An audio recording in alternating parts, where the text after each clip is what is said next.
Hello world, what a pleasure to see you today on a brand new day. I see you guys have been liking my videos. Thanks for watching, I appreciate it. I hope you got something out of it. So I have this idea today, and I was working on it a little bit. You see, I was inspired. I was listening to the JFK speech, and I thought it was wonderful, and I had to steal it. So I'm stealing JFK's speech. Sue me. I think it's needed. So this is my first draft. I'm going to work on it some more, but I'm going to share with you what I've been working on recently. And, well, I hope you enjoyed as much as the other videos. Let's get started. We choose humanity. We do not choose artificial intelligence because it is easy. We choose it because humanity can no longer afford to stay the same. My fellow human beings, my fellow humans, hello humanity. There comes a time in every generation when humanity must decide whether it will be shaped by fear or led by courage. Today, that moment stands before us. We have built machines that can think faster than we can speak. We have created tools that can write, build, calculate, imagine, and connect across the world in seconds. But the question is not whether artificial intelligence, AI, will become powerful.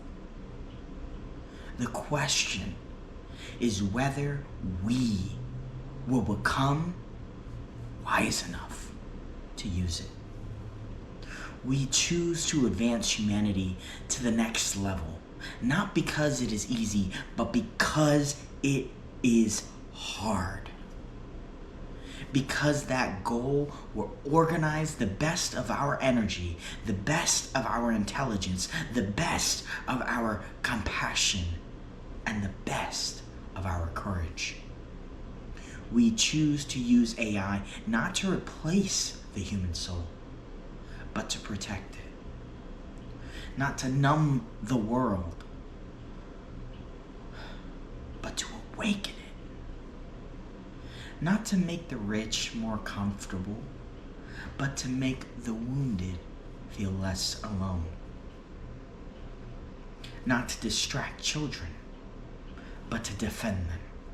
Not to amplify abuse, silence, exploitation, fear, but to help rid ourselves of abuse, neglect, and the systems that allow plain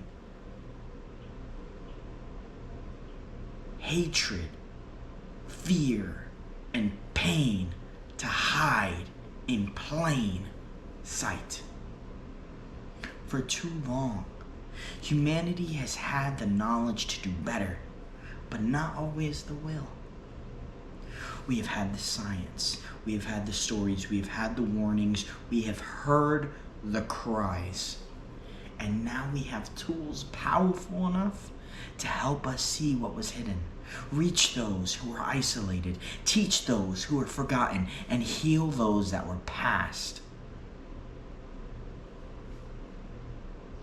Again, and again, from generation to generation, these wounds have festered, and we finally have the opportunity to see, notice, identify, and heal.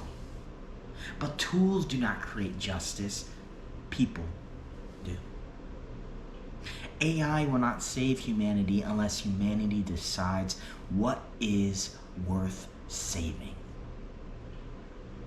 So let this be our mission, to build systems that protect children before they are harmed, to create media that teaches people how to love, listen, and heal, to use data with dignity, to use intelligence with conscience, to use innovation not as an escape from humanity, but as a return to it.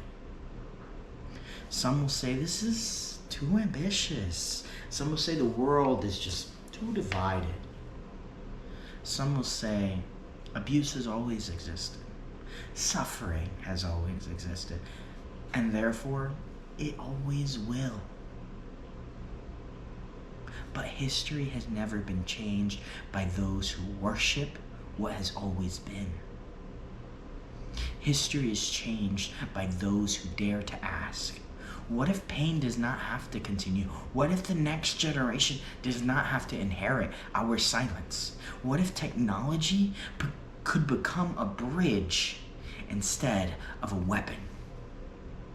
What if intelligence, AI or human, was measured not by how much it can produce, but how much suffering it can prevent, how much healing can it help, how much compassion can it connect?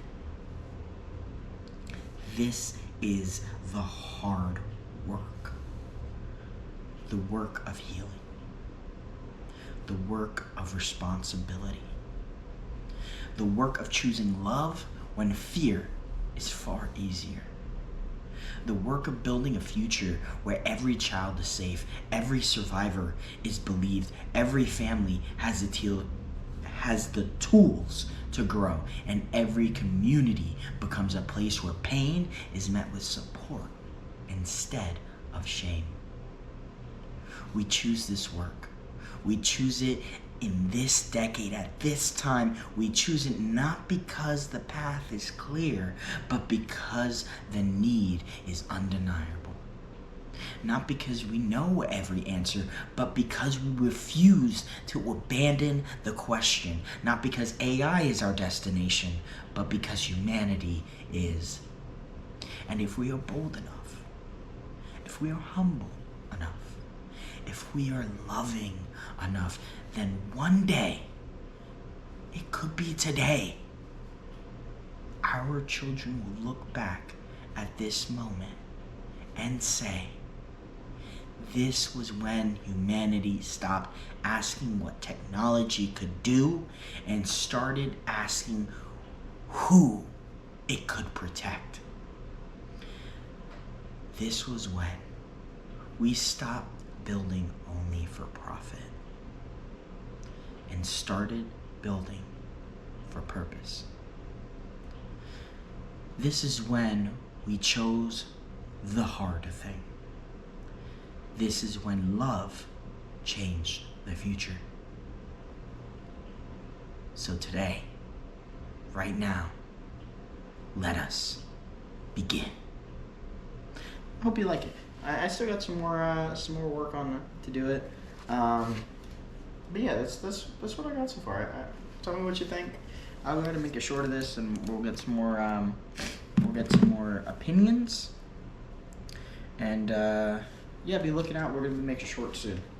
I mean, it's gonna be all the content that we've already made, but hey, maybe you missed something.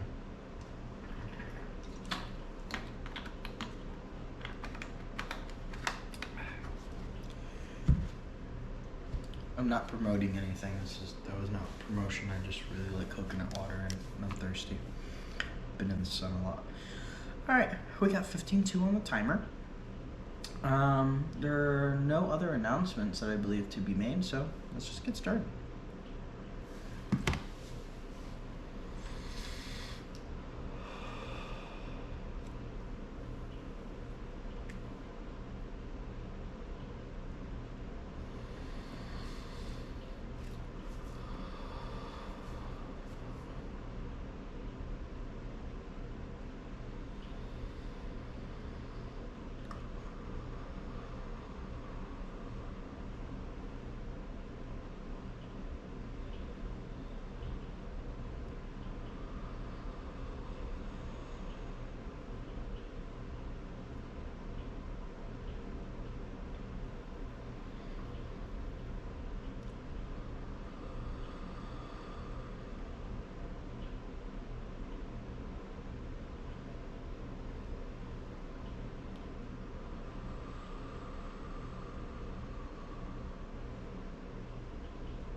feels a bit tight.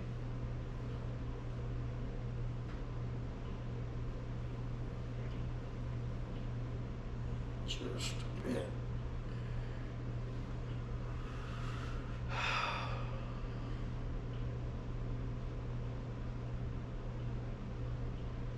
We're reading that speech.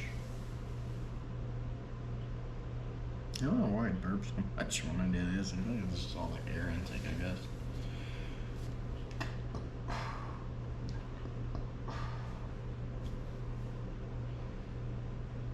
When I read, well, I have created and worked on that speech.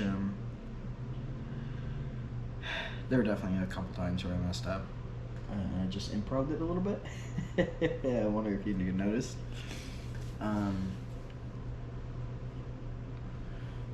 But there's something about where we are today, and if you go and you look back at like the 1800s and the potential that they were able to achieve with their limited technology and what they had, compared to now, the potential that we have is 100, if not more, times better. In the 1800s, they could have solved a lot of the problems that they had during their time. Some of the problems that we still have today, they could have solved, but it would have been a lot harder than it would be right now. Right now, I want to say we're in a gilded age, but we're not. But we're in this gilded age because we have so many amazing tools. We have so many things and advancements at our fingertips that are so easy to grasp, utilize, and make a difference with. And I feel like we're just throwing it away at times. When we let ourselves get distracted by things that don't even matter. When we're fooled by everything. By all the things that just...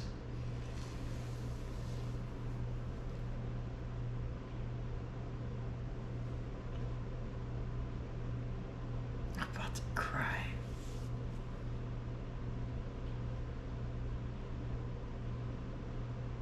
We get fooled. We get played by those who want to stay in power. In a meaningless power. Changes so little.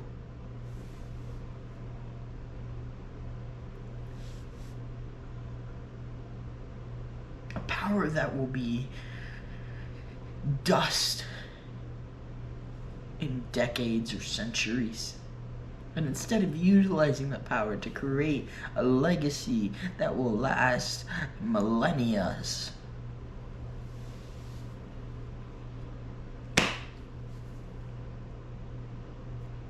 we are fooled.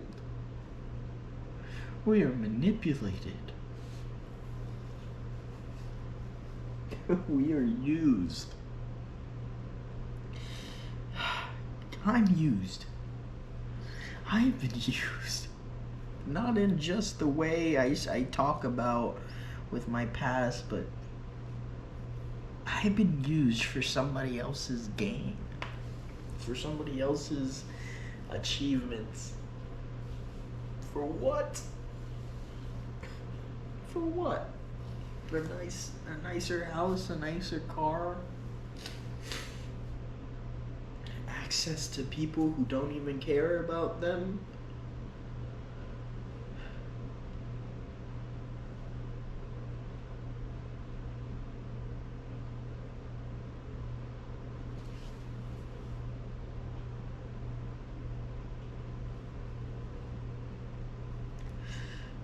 We have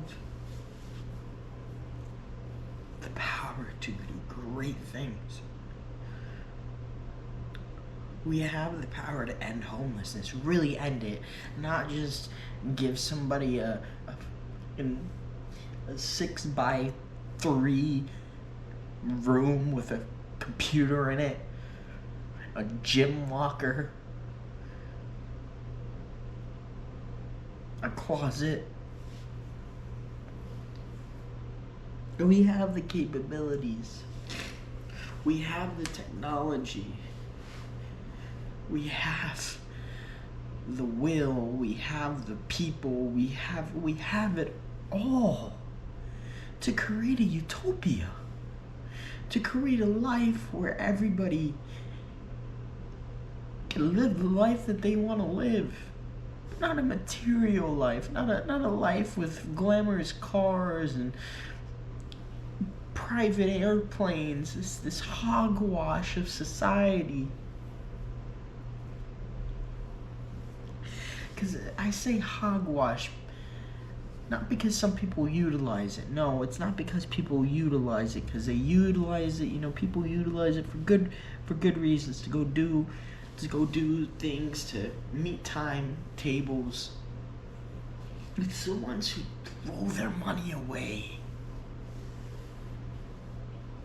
And it's great because, it creates business and, people get paid, and now, somebody else can live a little bit better of a life because somebody wants to throw their money away frivolously. But it's the concept that we become so succumbed, so engorged with materialism, with having more, with this need for more, that we're left so empty.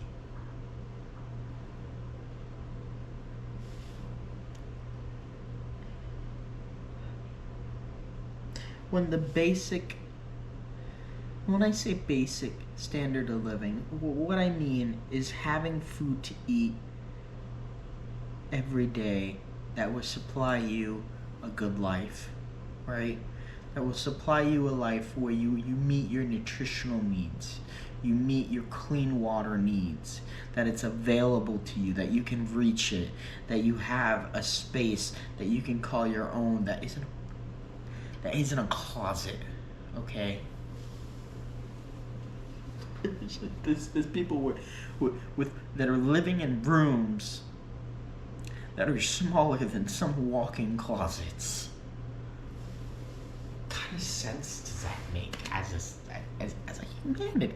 What kind of sense does that make? Makes no freaking sense at all. I don't care if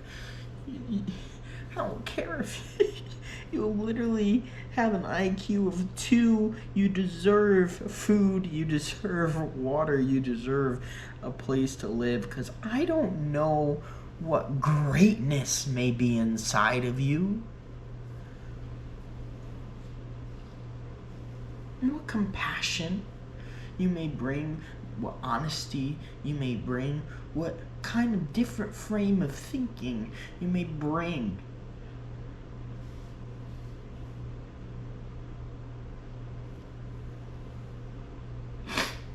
We throw away people. We literally throw their lives away while someone eats gold.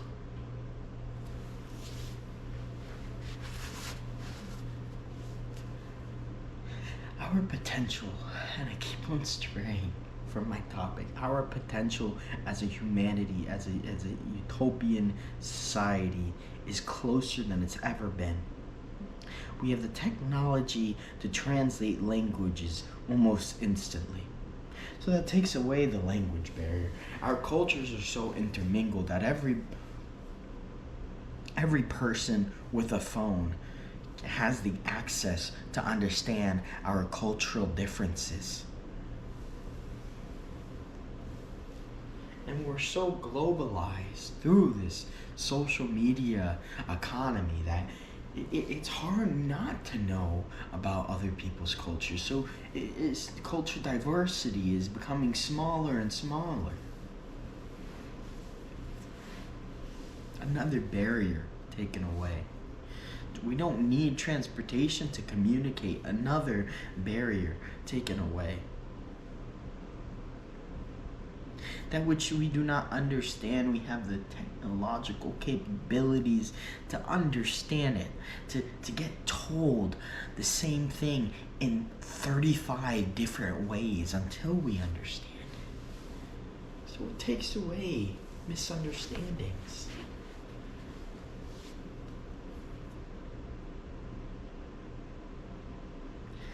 Our need for a number on a screen has grown greater than our need to thrive as a world. Where does that leave us? Where does that leave our future? Where does that leave our children?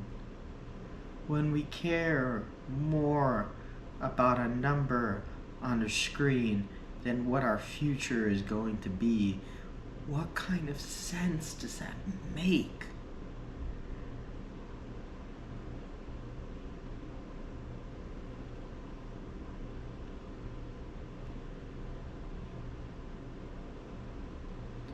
A uniqueness, the things that make us more unique than each snowflake that lands on the ground, we cast aside for a number on a screen, for a validation that means almost nothing in the grand scheme of things. Not even in the grand scheme of things, in the grand scheme of a century. Because that's about as much as anybody's got that's watching this. I'm sure, I'm actually really sure that world developed technology that we will live for more than a century, but if we keep on going the way we are, that technology is going to become a lost technology, and nobody's going to be able to experience that kind of life. If we don't make a change, and I know we are changing. I know this because you're here. You're early. You're in the beginning, and you're at the start. Or you maybe in the middle, and you know what you want, and you know that we need more than the life that we're currently living. God, that's been 15 minutes already. I have been crying. I usually make time flow faster.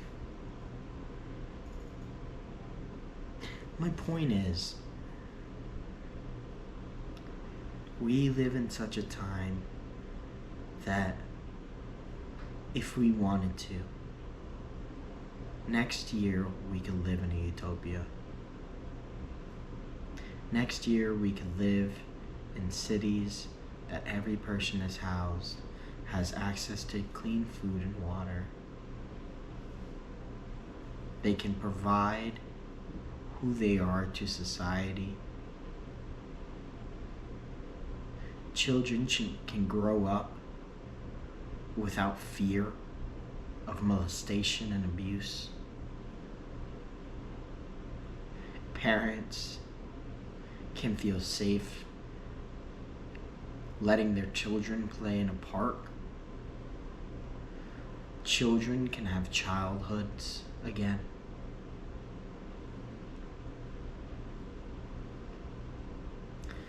Parents' focus can be on raising their children and living their highest potential.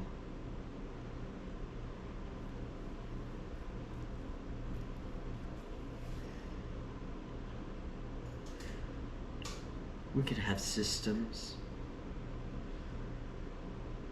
that connect the entire world so that if one place gets hit by a tsunami, another place supplies homes until they can be rebuilt.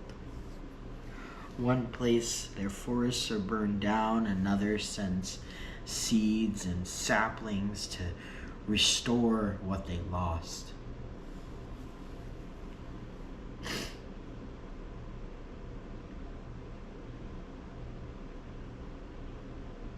We're limited by our current life and what we think of as important. And I'm not saying everyone, but a lot of us, myself included, I get distracted by it too. We have the capability to live in a utopia, but our actions decide whether we live in a dystopia or a utopia. What we do, what we choose to ignore, what we choose to listen to will decide everything. All I can do is all I can do. But as long as I do all I can do,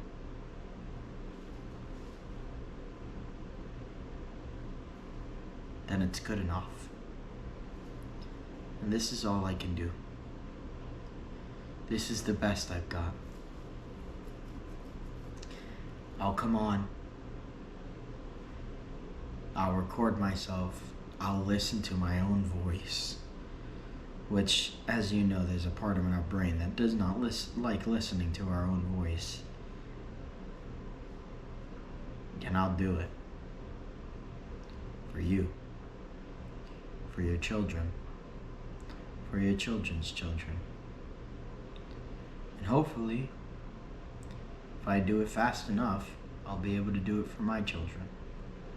Because if I can't do it for your children, or the children whose parents have died, if I can't do anything for them, then I don't deserve to have my own. And it's a promise I've made myself, and it's a promise I'll keep. Because that's how I measure my life. Not by a number on a screen. Not by the validation of others. I live my life by putting my purpose, by putting my 16 years of abuse into one mindset, into one frame of thinking. If I can take all that hurt me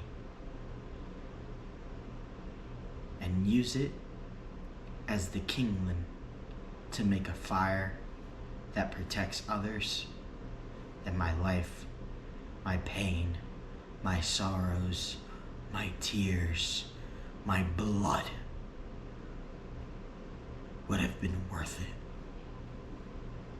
Every tear I shed when I couldn't fall asleep as a child, every tear that I shed when I begged God to end my misery,